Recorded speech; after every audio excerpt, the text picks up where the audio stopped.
Sobranciach, podplukovníkovi vo výslužbe Marianovi Lukáčovi.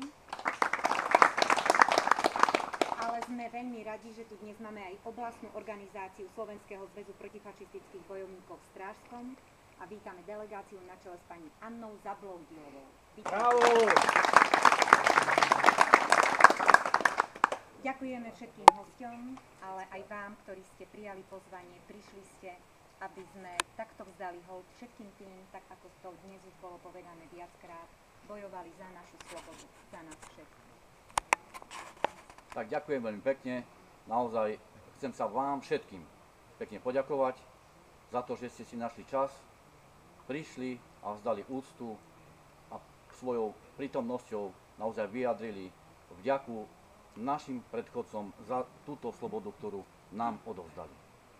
Chcem sa vám všetkým pekne poďakovať a chcem vás pekne poprosiť, keď budete odchádzať, po mojej ľavej strane sú nádherné dievčatá pri takom stole a tam sú rôzne pokutiny. Takže ja si myslím, že určite sa oplatí pri týchto dievčatkách zastaviť a troška sa ponúknuť.